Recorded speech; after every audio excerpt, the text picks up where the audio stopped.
हाँ होंगे भैया, वर्दी वाले कई टहल रहे थे। सरकार जितनी टाइट है, दरोगा जी पुलिस वाले इस समय और टाइट हैं, जरूरत से ज्यादा टाइट हैं।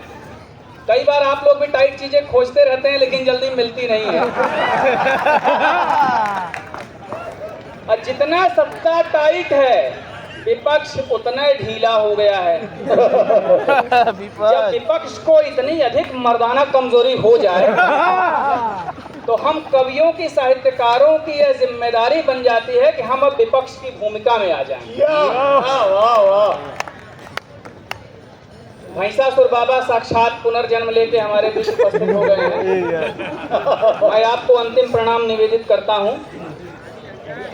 और छोटी सी एक रचना, तो मैंने एक गीत में हाथ आजमाया विपक्ष की भूमिका में। स्वागत है। तो आप लोग देखें, आचार संहिता है, इलेक्शन होने वाला है, और ये गीत नदिया के पार फिल्म का होली वाला गीत है, उसी की पैरोडी। बहुत छोटी सी, मात्र 2 बंद पढ़ूंगा। गोभी जी धीरे धीरे, गोभी जी वाह गोभी जी। बनारस में कई मुहावरे केवल यही समझे जाते हैं। जैसे इलेक्शन होता है, शहर उत्तरी शहर दक्षिणी। अब एक नेताजी कह रहे थे, भैया किधर से लड़े, उत्तर से कि दक्षिण से? तो संचालक जी ने कहा, चाहे जहर से लड़ला, भगवान चाहिए तो खुदा दक्षिण लगे। तो ये दक्षिण लगने वाली बात बनारस में ही समझी जाती है, दूसरे शहरों के लोग इसको नहीं समझ पाएंगे। तो इसमें वो शब्द आएगा। देखिए, मंचों पे बहुत सारे कवि, बनारस कहते हैं ना कि उत्सव की नगरी है, यहाँ मृत्यु भी एक उत्सव है, शोक नहीं होता। अब कितने सारे पुराने कवि जो हम लोगों के बीच रहते थे, सब लगभग समाप्त हो गए। एक दिन हम सबको किसी गंगा नदी में मिल जाना है, हम सभी की यही इच्छा है, सबको दक्षिण लग जाना है। तो देखिए, गोभी जी धीरे धीरे लगो मत दक्षिण तीरे, गोभी जी धीरे धीरे लगो मत दक्षिण तीरे। मिल गई कुर्सी तो बन गए सेकुलर, हम ढूंढे हिंदू सम्राटवा को, गोभी जी ढूंढ के ला दो, गोभी जी वाह गोभी जी, मिला दो हमें मिला दो, गोभी जी वाह गोभी जी। इलेक्शन आयो, पहले सरकार कहती थी कि पेट्रोलियम पे हमारा कोई नियंत्रण नहीं है, ये मार्केट के अधीन है। गैस सिलेंडर का दाम हमारा कोई नियंत्रण नहीं है, ये मार्केट के अधीन है। लेकिन सरकार का दोगलापन देखिए।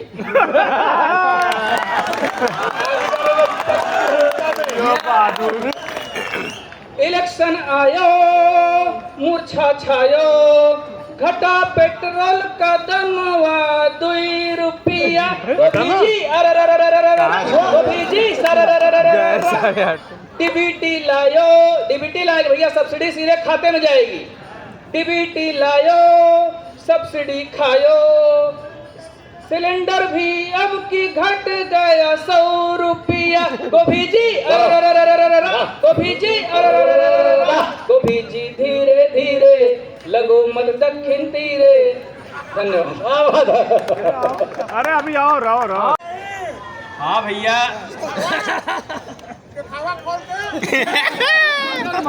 ऐसा है ना, देखिए अभी ये मेरा गणपुत्र था, आप लोगों की गांड मार के अभी बैठा है, और ये बच्चा देखिए बड़ा टैलेंटेड है। इससे एक बात साबित होती है कि बनारस में चूतियों की कमी न कभी रही है न कभी होगी। ये कार्यक्रम इतने सालों तक मैदागिन के जब टाउन हॉल में होता था,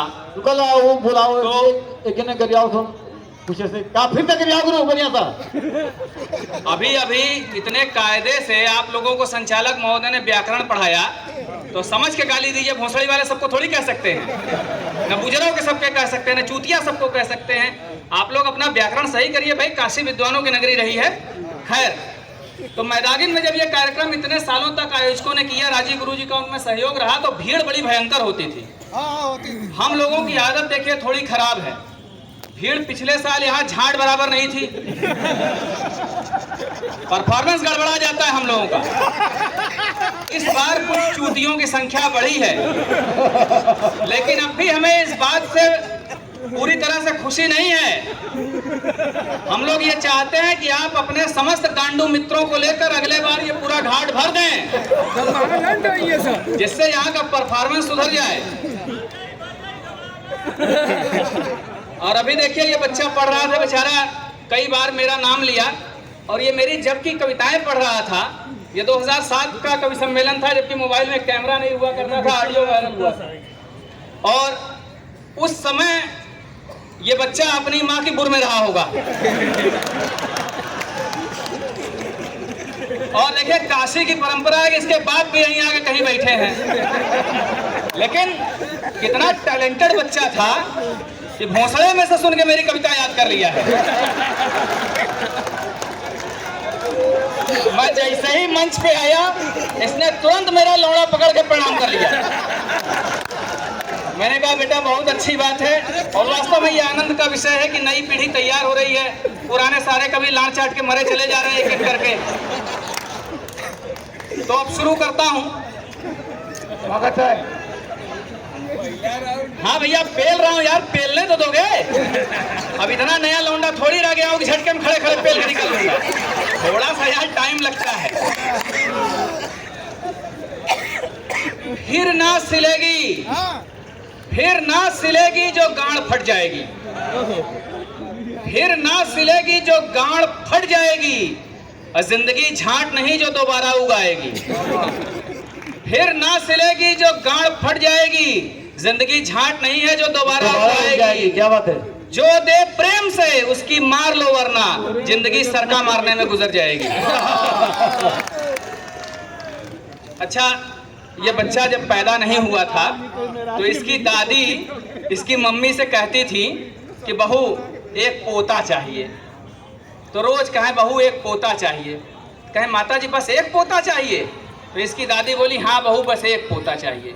कहीं लेकिन अम्मा आपका लड़का हमको रोज रात को ऐसे चोदता है जैसे 15 अगस्त की रैली हमारी चूत से निकलेगी। तो बेचारे का इस तरह से जन्म हुआ है, इसलिए बढ़िया टैलेंटेड कवि है। समस्याएं हो जाती हैं लॉकडाउन में। भाइयों गुक्कत जी हैं, बड़े अच्छे कवि हैं, वरिष्ठ कवि हैं, प्रतापगढ़ के हैं। इन्होंने मेरी शादी प्रतापगढ़ में करवा दी। अच्छा, प्रतापगढ़ बड़ा वीरों का देश है, बड़े खतरनाक लोग हैं, आप भी हैं। धन्यवाद भाई साहब। हमारे अवधि में कहावत है कि 100 पढ़ा न एक प्रताप बढ़ा, और तनिको पढ़ा तो सर्वदैयों से बड़ा। तो लॉकडाउन में मैं ससुराल में फंस गया संयोग से, और लंबे समय तक लॉकडाउन लग गया। तो एक दिन मूड हो गया, मैंने पत्नी से कहा चलो सेक्स हो जाए। तो करे हटिए, आपको शर्म नहीं आता है? देख नहीं रहे हम अपने मम्मी पापा के घर हैं? तो मैंने कहा क्या हमारे मम्मी पापा का घर रंडी खाना है, वहाँ झट तैयार होते हैं।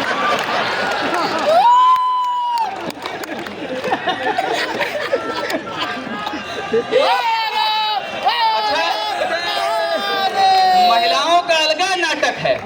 भोसड़ी वाले नारी सशक्तिकरण कर रहे हैं इनकी माँ की चूत में। और हर रेलवे स्टेशन, हर अखबार का आधा पन्ना मादर चौथ मर्दाना कमजोरी के इश्तेहार से भरा पड़ा है। तो भोसड़ी वाले नारी का सशक्तिकरण कर रहे हो तो मर्दाना कमजोरी दवाई कहाँ इतनी बिक रही है? राजू गुरुजी बड़े अब तो बूढ़े हो गए हैं, अभी गए एक हकीम के यहाँ, जितने साले मर्दाना कमजोरी के डॉक्टर हैं 99% मादरचोद जुलहे हैं।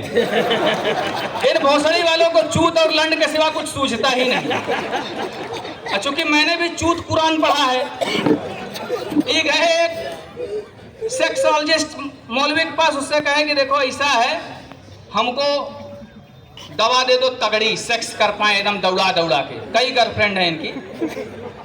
तो दवा दे दिया, ही आए तो दवा का पूरा 2 गोली चाप पे खाए, काम लगाए, लेकिन 2 मिनट में मुकदमा खारिज हो गया। टेंशन में पड़ गए। तो उसको फोन किए, कहा भोसड़ी वाले मौलवी मादरचोद कैसी दवा दिए हो बे? 2 गोली खा ले सारे, तब वो 2 मिनट चले। कहा ऐसा है, आपको लग रहा है ज़्यादा पावर के लिए कि थोड़ा डोज बढ़ा दीजिए। तो अगले दिन 4 गोली खाए, थोड़ा परफॉर्मेंस सुधरा, लेकिन इनको संतोष नहीं हुआ। ब्राह्मण आदमी देखे लालची होता है, इस संतोष नहीं कर पाए, एक नई माल मिल गई। इसके बाद ही पूरा 30 दिन का जो कोर्स था पूरा ले लिए गर्म दूध के साथ, और इस हो गया साइड इफेक्ट, लौड़ा बढ़ना शुरू हो गया।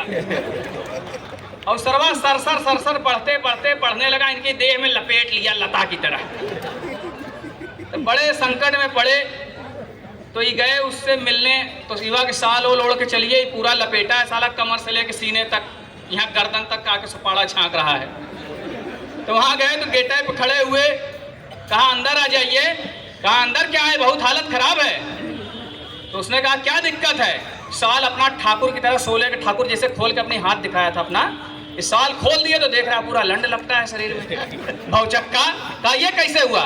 कहा अरे हम क्या बताएं हकीम साहब, कुल दवाइयाँ खा गई वही के साइड इफेक्ट से ही बढ़ गया हो। कहा अच्छा अंदर आइए, देखते हैं, काट पीट के छोटा कर देंगे। कह रहे अंदर आइए। कहे नहीं आ पाएंगे। कहा क्यों नहीं आ पाएंगे?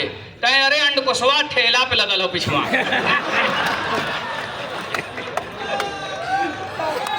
तो एक बार जोरदार नारा लगाइए, ओम नमो पार्वती पते हर हर महादेव।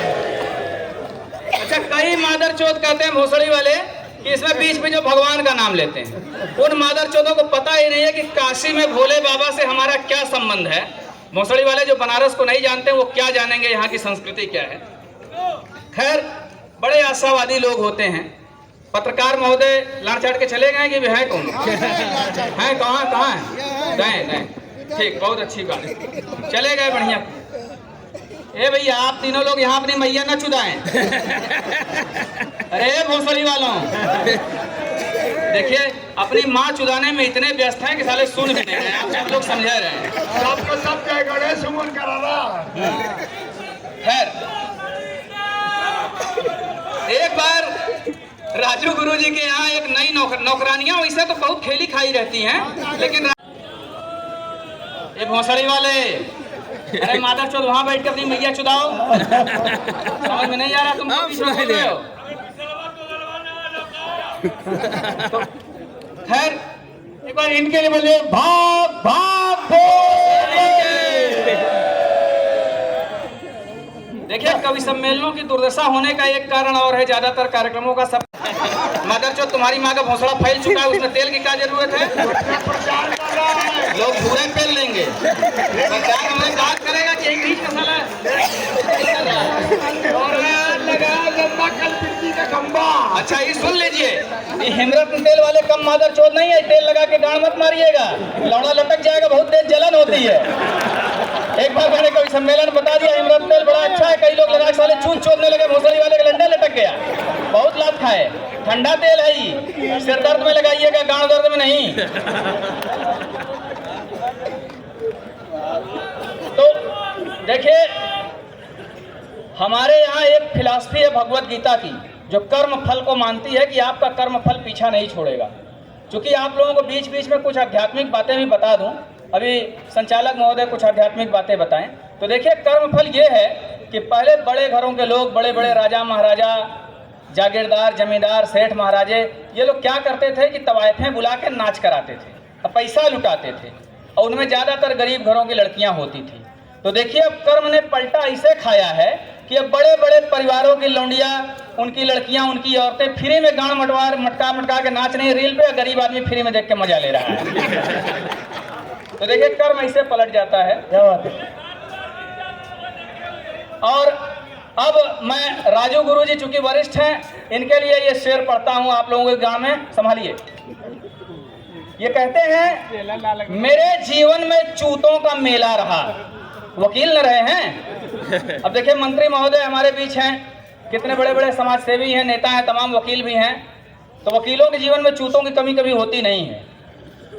मेरे जीवन में चूतों का मेला रहा, भोसड़ी भथियान का भी झमेला रहा। कोई रात मेरी न खाली गई, जो मिली उसमें ही पेली पेला रहा। लेकिन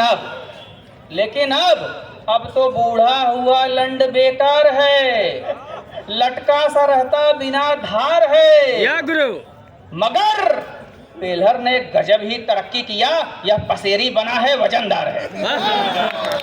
तो बुढ़ापे में यह हालत हो जाती है। अच्छा, महिलाएं देखिए, जब आप जितने लोगों की शादी हो गई है वो लोग इस चीज़ को समझें। शादी के कुछ साल के बाद जब महिलाएं मूतती हैं तो इतनी भयंकर ध्वनि आती है, लगता है कि साला हथनी कुंड बैराज का गेट खुल गया। ये अनुभव की बात है। अगर आप सुबह सो रहे हैं और आपकी पत्नी उठ के मूतने लगे तो आपकी नींद खुलनी तय। हथनी कुंड बैराज गूगल कर लेना भोसड़ी वालों, जीएस का क्वेश्चन है, कई बार पूछ लेता है। एक महिला गई लेडी डॉक्टर के पास, उसने कहा मैडम हम मूतते हैं तो 4 धार निकलती है। तो डॉक्टर ने कहा लेटो, अंदर जाके लिटाया, चेक किया तो बोली कोई बात नहीं हम ठीक कर देंगे। और उसके बाद उसने ठीक कर दिया। कहीं समस्या क्या थी? कहीं समस्या कुछ नहीं था, किसी पुरुष के पैंट का बटन तुम्हारी चूत में फंसा हुआ था। अच्छा, कुछ मॉडर्न बनने के चक्कर में भी तमाम लड़चटाई हो जाती है। अभी मसाने की होली में काफ़ी हुड़दंगई हुई, बाबा के दरबार में कुछ चूतिए चप्पलबाजी कर लिए, मादरचोदी काशी को बदनाम कर रहे हैं। लेकिन समस्या ये है कि मसाने की होली भूत प्रेत पिशाचों के लिए है। वहाँ मादरचोद खुद तो अपनी माँ चुदाने जा रहे हैं, लेकिन साले नया नया माल फंसा के ले जा रहे हैं। इन मादरचोदों को नहीं पता है, अगर कोई भूत प्रेत पिशाच इनकी माल के भोंसड़े में घुस गया ना, तो भोंसड़े का भथियान होने में देर नहीं लगेगी। दुनिया का कोई सर्जन उसका इलाज कर नहीं पाएगा। तो मादरचोदों थोड़ा सुधरो। जैसे अभी कार्यक्रम उर्दू का चल रहा है, तो इसमें गर्लफ्रेंड लेके आने की क्या जरूरत है? यहाँ अकेले आइए। और एक छंद देखें, लोग पैसों को ही भगवान समझ लेते हैं, लोग पैसों को ही भगवान समझ लेते हैं, चूत को मौज का सामान समझ लेते हैं। वो समझते रहे जो उनकी समझ में आए, हम तो लौड़े को ही वरदान समझ लेते हैं। क्या बात है। और एक बहुत पुराने एक शायर हैं, उनकी एक गज़ल है। जब इस गज़ल की मैया चोदी गई तो इस गज़ल का जन्म हुआ। आप लोगों की गान में पेलता हूँ, आनंद लीजिए। नए घर में अब चूतें पुरानी कौन रखता है, नए घर में अब चूतें पुरानी कौन रखता है, चुदाई करके बुर धोने को पानी कौन रखता है। नए घर में अब चूतें पुरानी कौन रखता है, चुदाई करके बुर धोने को पानी कौन रखता है। ये तो हम हैं कि एक एक झांट भी गिन गिन के रखी है, सलीके से बुजुर्गों की निशानी कौन रखता है। उस चूत को हमने तो कभी तर नहीं देखा, उस चूत को हमने तो कभी तर नहीं देखा, इस वास्ते उस चूत के अंदर नहीं देखा। उस चूत के हमने तो कभी तर नहीं देखा, इस वास्ते उस चूत के अंदर नहीं देखा। अब तक तो बच बचा के हिफाजत से रहा हूँ, जिसको भी चोदा उसका कभी घर नहीं देखा। और यादव जी लोग बहुत हैं, इसीलिए इन लोगों के बारे में कुछ बात कहना बहुत जरूरी है। मंच पे अधिक लोग बैठे हैं और कब से कह रहे हैं कि आवारा जी आपका हो गया क्या? मैंने कहा नहीं, अभी हुआ नहीं, करूंगा। एक अहीर था और उसके 2 लड़के थे और दोनों तेरी माँ की चूत में महंगाई बढ़ रही है, मध्य वर्ग रो रहा, तुम भर रहे भंडार तेरी माँ की चूत में, और बढ़ता रहा पेट्रोलियम का दाम रोज रोज, सरकार कभी भूल कर लेती खबर न खोज, कहते थे इसके दाम पर अपना नहीं है बस, कैसे घटा इस बार तेरी माँ की चूत में। और सिलेंडर पर सब्सिडी है अब 60 रुपया, 60 रुपया सिलेंडर पर सब्सिडी है अब 60 रुपया, बाकी गए डकार तेरी माँ की चूत में। और व्यापार चौपट हो रहा, हालत खराब है, व्यापार चौपट हो रहा, हालत खराब है गांड में तो दर्द मगर लाजवाब है गांड में तो दर्द मगर लाजवाब है। मध्य वर्ग को भी कभी देख के पूछो, है कई डिग्री बुखार तेरी माँ की चूत में। अब फ्री का राशन, आवास, शौचालय, फ्री का राशन, आवास, शौचालय, भत्ता बांट रहे हो, सत्ता की फसल इसके बदले काट रहे हो। फ्री का राशन, आवास, शौचालय, भत्ता बांट रहे हो, सत्ता की फसल इसके बदले काट रहे हो। है गांड में दम तो मुफ्त की स्कीमें करो बंद, फिर बने सरकार तेरी माँ की चूत में। लाए थे तुमको सत्ता में, क्या बात है, लाए थे तुमको सत्ता में भ्रष्टाचार के विरुद्ध, लाए थे तुमको सत्ता में भ्रष्टाचार के विरुद्ध, सारे भ्रष्ट घुस गए हैं, हो गए हैं शुद्ध। लाए थे तुमको सत्ता में भ्रष्टाचार के विरुद्ध, सारे भ्रष्ट घुस गए हैं, हो गए हैं शुद्ध। ऊपर से भले न दिखे नीचे है नाचता, ऊपर से भले न दिखे नीचे है नाचता, हर ओर भ्रष्टाचार तेरी माँ की चूक में। वाह वाह वाह वाह वाह वाह, क्या बात है, बहुत सुंदर। जमाल नमः पार्वती बोलो, हर हर। जमाल बहुत सुंदर ये थे हमारे